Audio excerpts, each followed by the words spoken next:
믿지는 사랑은 없습니다. 믿지는 사랑은 없습니다. 라는 제목으로 같이 내용 나누겠습니다.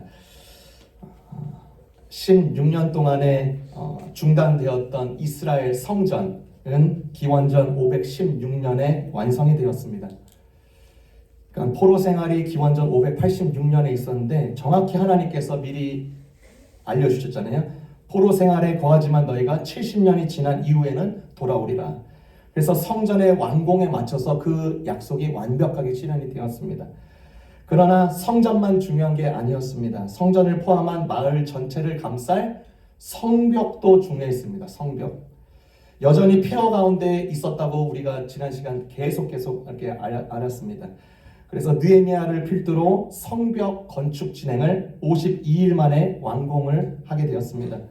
신실하신 하나님의 약속에 힘입어서 유다 백성들은요 이제 감격하는 거예요. 보여지는 결과물이 내 손앞에 내 눈앞에 있으면요 항상 즐거운 법 아니겠습니까? 힘이 나는 거예요. 역경이 있었지만 정말로 반대파도 굉장히 많았고 암살도 하려고 그랬고 그렇게 역경에 눌리고 눌렸지만 마침내 이루어지는구나. 얼마나 기뻤는지 모릅니다.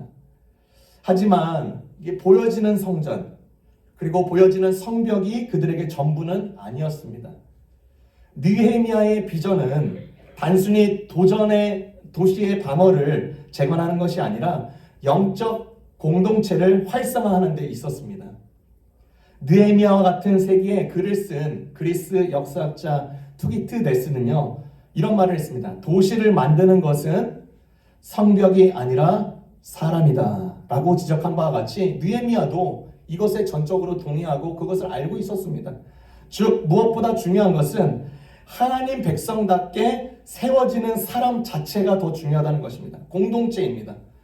이들은 자체는 보이지 않는 성전이 되는 것입니다. 오늘 본문을 통해서 그들이 어떻게 하나님 백성들을 세워가는지 함께 세 가지를 통해서 나눠보고자 합니다. 첫 번째는요, 마음부터 갈려야 진짜 시작이라는 것입니다. 마음부터 갈려야 진짜 시작이다. 1절과 2절을 제가 읽도록 하겠습니다.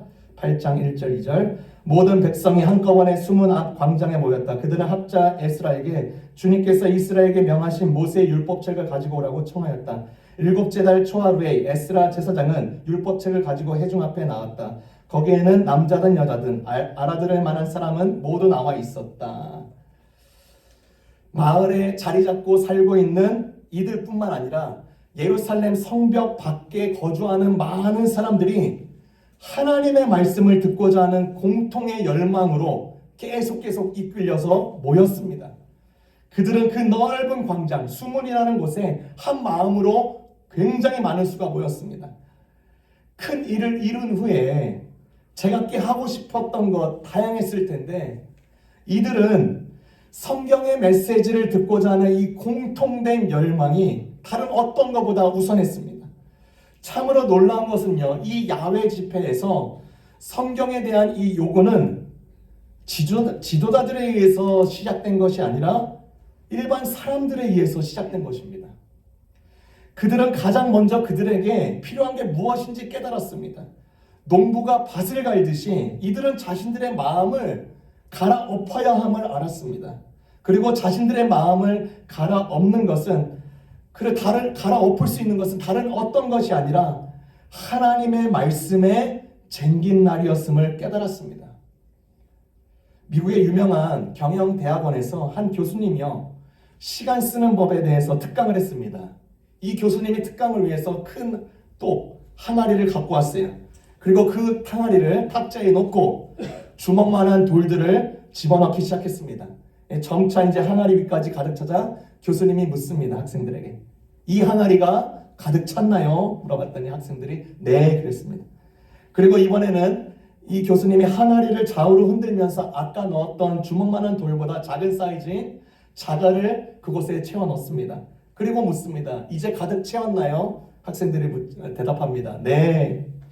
그리고 나서 교수님은요 그 항아리에 그대로 그 가득 찬 항아리에 모래를 가득 붓고 이제 계속 채워 나갑니다.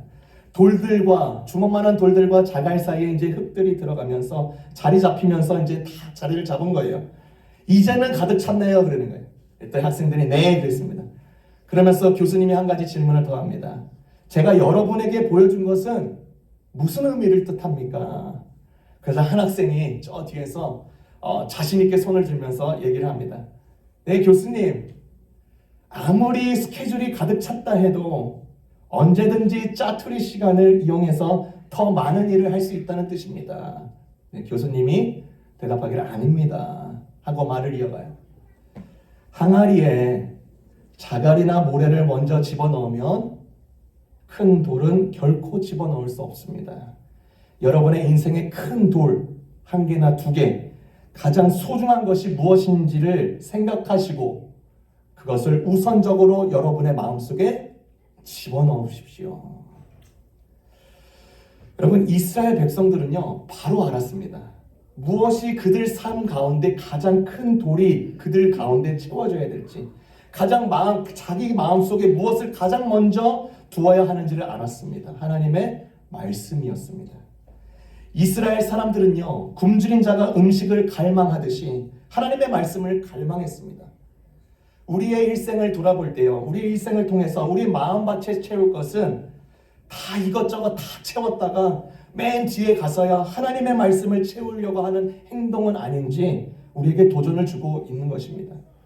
이스라엘 사람들이 멸망당했던 자신의 부모 세대를 돌아볼 때 멸망 직전 자신의 부모 세대들에게 선언된 하나님의 말씀이 있었습니다.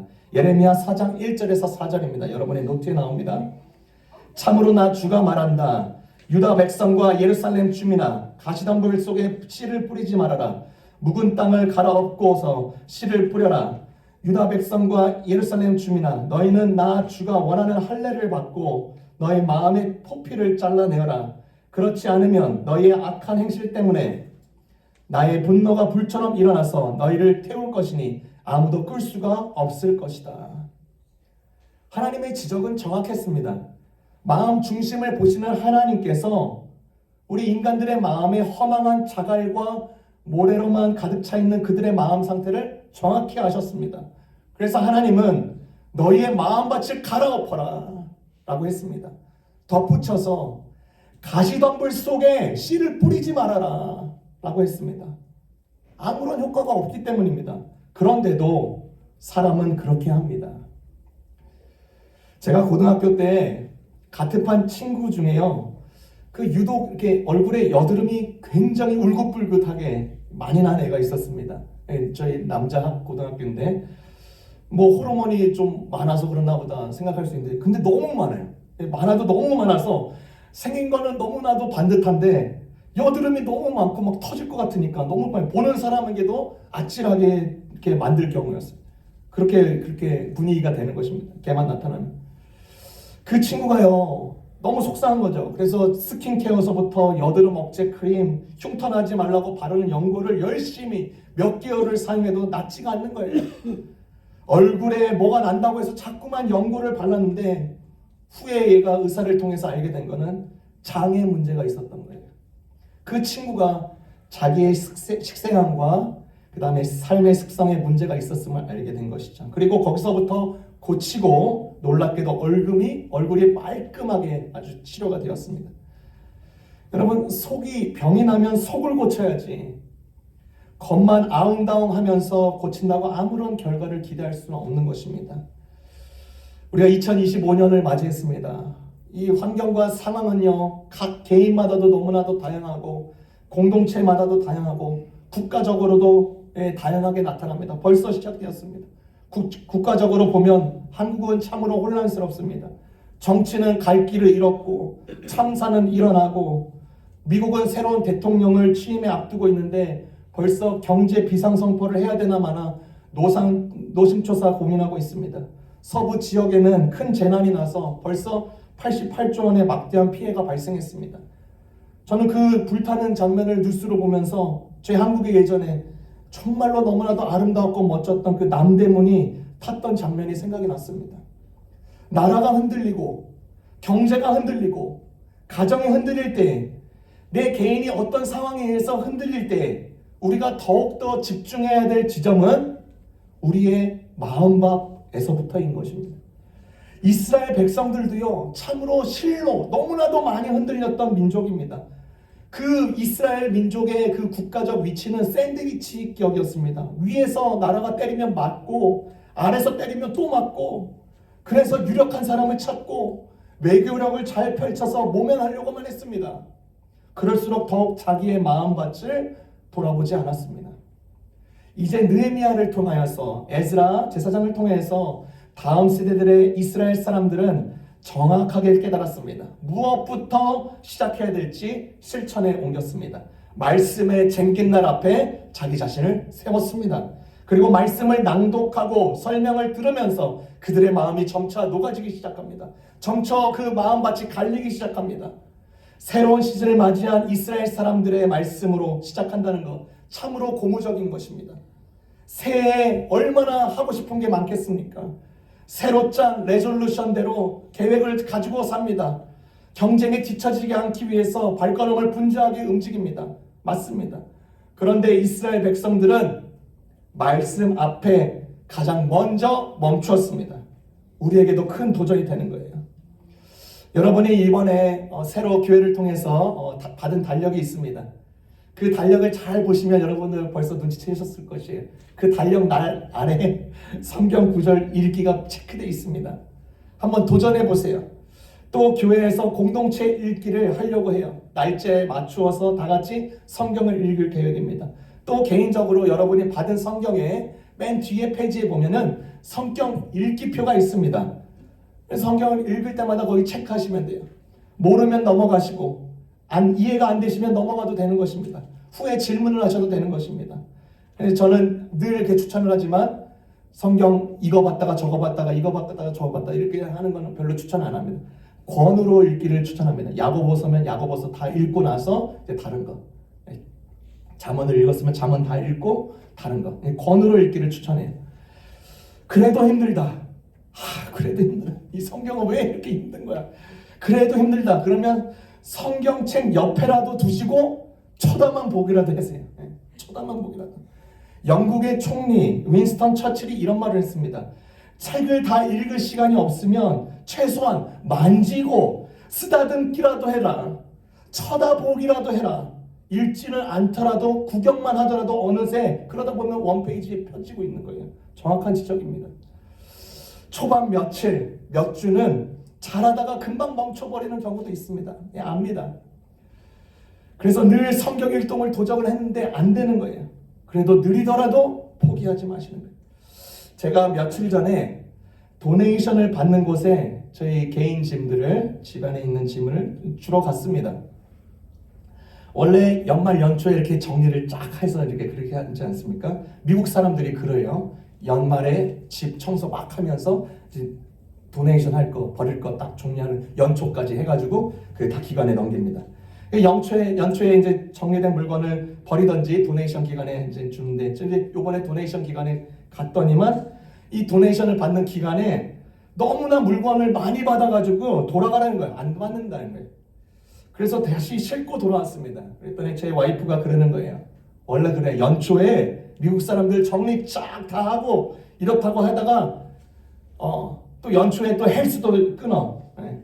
그러다가 1, 2월 다니다가 열심히 다니다가 3월부터 안 다녀. 그러더라고요. 우리가 시작하는 거, 이왕 시작하는 거, 우리가 연말, 중반까지, 연말까지 내가 계획 잡은 거, 내가 요거 한번 해보겠다. 한번 가는 거예요. 힘들다고 밭을 갈지 않고 씨를 뿌리는 사람은 절대로 없습니다. 멍청한 사람은 그렇게 하는 사람. 밭 갈다가 힘들다고 포기하는 사람은 씨를 뿌릴 기회를 얻지 못하는 법입니다. 갈아엎지 않고는 어떤 말씀의 씨앗이 그 속에 떨어진다 해도 열매를 맺을 수가 없는 것입니다. 연초부터 시작되는 우리의 마음의 갱신이 새로운 봄을 맞이할 때까지, 그렇죠? 또 여름까지, 또 가을, 겨울에도 부지런히 우리의 마음을 갈아엎는 이 치열한 과정이 있으시기를 주님의 이름으로 축원합니다. 두 번째입니다. 마음이 갈릴 때 우리의 눈이 새로워집니다.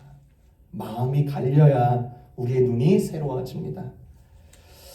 이스라엘 백성들이 말씀 앞에 자신들의 마음의 밭을 갈기 시작했습니다. 말씀을 들으면 들을수록 자신의 말씀처럼 여겼습니다. 그리고 그들에게 더욱더 갈망하는 마음이 생기기 시작합니다. 8장의 8절에 보니까 그들이 깨달았다. 9절에 보니까 그들이 울었다. 12절에 보니까 그들이 깨달았기 때문이다. 13절에 보니까 말씀을 배우러 왔다. 그들이 모인 곳이요, 교회가 되는 것입니다. 말씀을 들으면서 고백하고 기도하고 하나님을 높이는 것이에요. 이게 진짜 예배인 것입니다. 성도 여러분, 만약에 우리 자신이 내가 진짜 예배, 하나님께서 받으신 진짜 예배, 하나님께서 받으시는 참된 예배를 드리면요, 내 안에 갈망과 배고픔이 완벽하게 채워지는 것이 아니라 더 깊어집니다. 더 깊어져요. 정말 더 깊어지고 더 넓어집니다. 그래서 더 배고파하고 더 목말라 합니다. 진짜 예배를 드릴 때 그런 간격이 있습니다. 지금 이스라엘 백성들이 그런 거예요. 이튿날 또 찾아와서 말씀을 듣고 배웁니다. 그리고 어디 과정까지 가죠? 자신들을 되돌아봐요. 9장의 내용이 그래요. 9장의 내용이. 이 9장은요, 정말로 너무나도 귀한 역사를 단 한 장에 표현하고 있습니다. 여러분, 숙제 같지 않은 숙제, 여러분 시간 내서 이번 주에 9장을 꼭 한번 읽어보세요. 이 9장은요, 기원전 2166년부터 그들이 현재 맞이하고 있는 기원전 444년까지 약 1700년 동안의 이스라엘 역사를 담고 있습니다. 그리고 자신들의 조상과 자신의 선조들의 이야기는 거기서 끝나지 않고 우리에게 동일하게 적용된다는 귀한 고백을 올리고 있습니다. 어떻게 이 일이 가능할까? 말씀에 쟁긴 날에 마음을 갈아서 그들의 눈이 새로워졌기 때문입니다.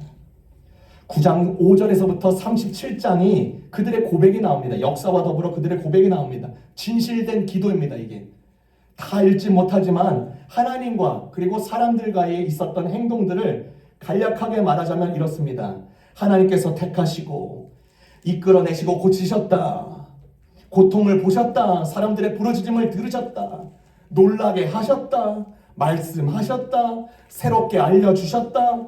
조상들은 교만했다. 하나님은 그들을 사막에 버린 채 떠나지 않으셨다. 길을 보여주셨다. 지혜롭게 살게 하셨다. 풍성히 주셨다. 영토를 갖게 하셨다. 자손이 많아지게 하셨다. 차지하게 하셨다. 무릎 꿇게 하셨다. 사람들은 주께 불순종하고 반역하였다. 다시 편안하게 살만하면 이전 삶으로 다시 돌아갔고 오히려 더 악해졌다. 말씀을 무시했다. 이방 나라에 넘기셨다.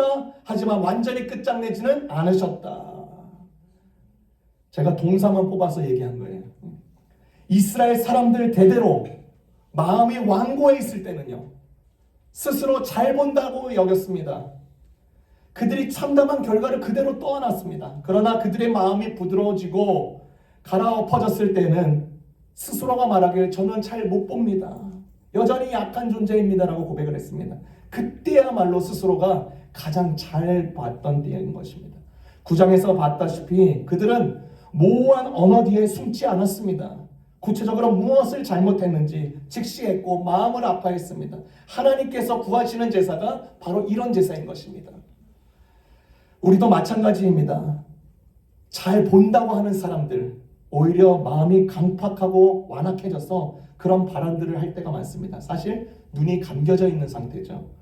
마음을 새롭게 할 때 우리는 그때야말로 우리 스스로를 또 역사를 바르게 해석하고 볼 수 있게 되는 것입니다.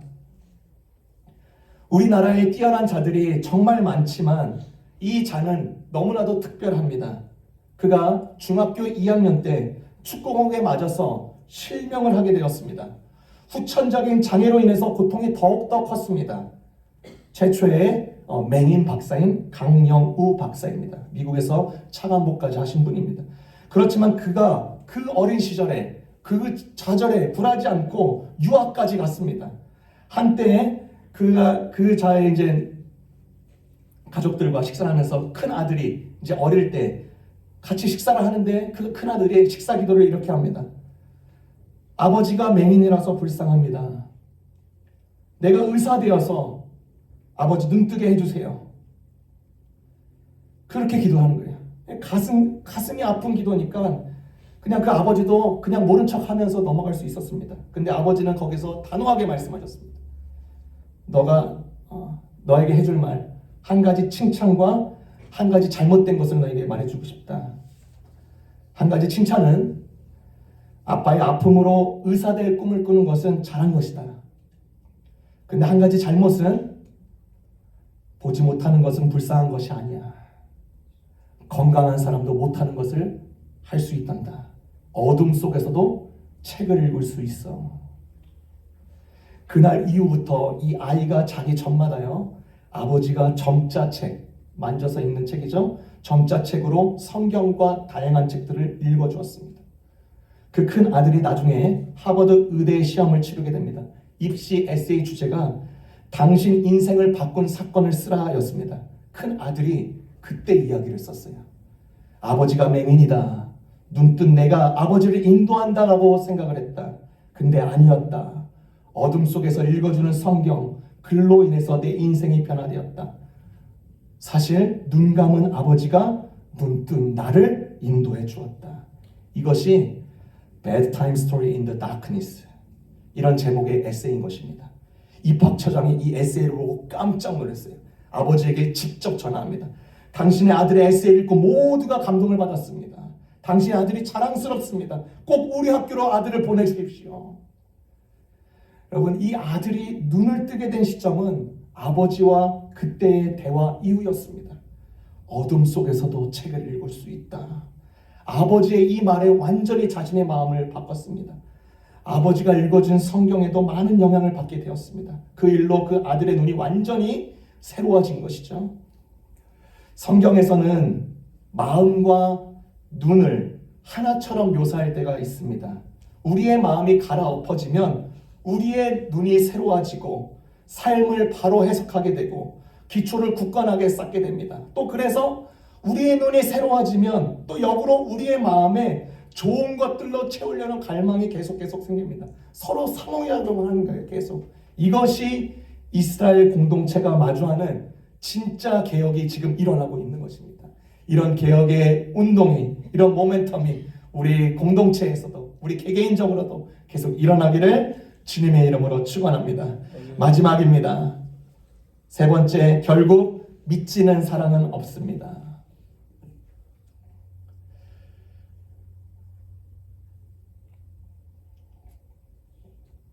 여러분, 짝사랑 아시죠? 짝사랑 하니까 벌써 해벌쭉 하시는 분이 있네. 짝사랑 하면은 누군가 딱 떠오를 때가 있습니다. 그때 가졌던 짝사랑은 어떨 때면 괴롭기만 할 때가 있습니다. 어떤 작가의 표현대로 밥을 먹는데 국그릇에 그 사람의 얼굴이 튀어나와요. 잠을 자면 꿈에서도 나타나고 책을 보면 책갈피마다 그 얼굴이 나오는 거예요. 그러면서 막상 고백하자니 부끄럽고 거절당할까 두렵고 멀리서 바라보고 있다가 가까이서 좋아하지 않은 척하다가 딴청 피우다가 집에 와서는 후회 막고 발로 막 차고 막 바보 같은 행동 때문에 자기 자책을 막 하는 짝사랑을 경험합니다. 영이신 하나님, 말씀이신 하나님은 이스라엘 사람들을 향하여서 상당히 오랫동안 짝사랑을 해왔습니다. 짝사랑은요, 시간이 지나면 의뢰 포기하는 사랑일 텐데 하나님은 포기가 없습니다. 그리고 오늘 이 광장에 모인 수많은 군중들이 지금 누구 앞에 서 있죠? 말씀 앞에 서 있습니다. 지독하게 짝사랑해온 하나님 앞에 서 있습니다. 그 곁에 하나님에게 귀 기울이고 있어요. 말씀을 통해서 그것을 귀 기울이고 있습니다. 상상만 해도 이런 생각이 듭니다. 저는 이 장면을 머리에 그려보니까 하나님 기분 진짜 좋으시겠다. 하나님 당신의 사랑은 짝사랑으로 끝나지 않군요. 태어나서 얼마 지나지 않아 소아마비가 된 교수이자 작가인 장형희 교수가요, 자기의 삶의 이야기를 고등학교 졸업식 연설에서 나누었습니다. 그가 이제 중고등학교 때 대학에 들어갈 때만 해도 모든 학교가 그 교수님의 신체 장애 때문에 입학 이유를 시험조차 보는 것을 허락하지 않았다고 합니다. 그래서 이 교수님은 나도 공부하고 싶은데, 공부할 때 가장 행복한데, 내 겨드랑이 밑에도 문학적인 표현은 날개가 있어서 날고 싶은데 세상은 날개를 펼 수 있는 아주 작은 공간조차도 허락하지 않는구나 하면서 좌절감이 몰려 들어오고 있는 거예요. 나 좀 살려달라고 매달려도 자꾸 벼랑 끝으로 내몰았다고 합니다. 그때 이 교수님이 그렇게 생각했다고 합니다. 아, 삶은 나를 사랑하지 않는구나. 내 사랑은 짝사랑일 뿐이구나. 하지만 날 열심히 삶을 짝사랑하자 마음을 먹었다고 합니다. 그 교수님은 악착같이 짝사랑을 했습니다. 그리고 결국 그분이 깨달은 것은 그런 고백이었습니다. 이렇게 말을 했어요. 결국 제가 깨달은 것은 그것이 짝사랑이 아니었다는 것입니다. 내가 사랑하고 또 나를 사랑해주는 사람들이 제 주변에 너무나도 많았습니다. 이 작가 장영희 교수가 삶은 단지 짝사랑일 뿐이라고 한탄하면서 삶을 내팽겨쳤다면 거기가 결론일 뿐입니다. 그러나 그녀가 삶을 되돌아보니까 자기 자신만의 짝사랑이 아니라 그 누군가가 나를 사랑해주고 어느 한 학교만이 나를 받아주는구나. 그 학교에서 내가 이 사랑을 또 실천해야지. 사랑받는 존재로 커갈 수 있었음에 감사했다고 그렇게 표현을 했습니다. 여러분, 믿져야 본전이라는 말이 있습니다. 믿져야 본전. 그렇죠? 믿져야, 이게 믿 그리고 지다, 이 합성어입니다. 그러니까 밑이 지는, 밑이 시들어지는, 손해가 있어서 아무런 소용이 없는 뜻입니다. 그래서 믿져야 본전은 손해가 있고 아무런 소용이 없더라도 본전이다라고 하면서 무슨 시도나 결정이나 행동을 할 때 쓰이곤 합니다. 여러분이 우리 주님께 한 걸음 한 걸음 내미는 것이 믿져 보인다고 생각하는 경우가 있습니까? 그런 이유 때문에 하나님께서 우리를 짝사랑하시는 것에만 만족하며 살아가시겠습니까? 이스라엘 백성들이 하나님의 사랑 앞에 섰을 때, 하나님의 말씀 앞에 섰을 때 미치는 사랑이 아니었습니다. 하나님의 사랑을 단지 짝사랑으로만 남기려고 하지 않았습니다. 그 사랑 앞에 진실하게 반응했습니다. 자신들의 마음을 갈았습니다. 주님의 사랑의 씨앗이 그 각자 중심의 마음에 심겨지기를 원했습니다. 밑이 지어서 아무런 쓸모도 없는 사랑은 결코 없는 것입니다. 하나님은 우리를 그분의 자녀로 불러주셨고 여전히 하나님은 우리의 사랑을 원하시는 분이십니다. 잠언 8장 17절에도 그렇게 말했습니다. 나를 사랑하는 자들이 나의 사랑을 입으며 나를 간절히 찾는 자가 나를 만날 것이라. 2025년 첫 달에 우리가 말씀 앞에 부지런히 나를 세우고 마음으로 반응하고 힘들다고 밭갈기를 포기하지 않고 아름다운 주님의 사랑의 씨앗이 우리 모두에게 계속 뿌려지기를 주님의 이름으로 축원합니다. 기도하겠습니다.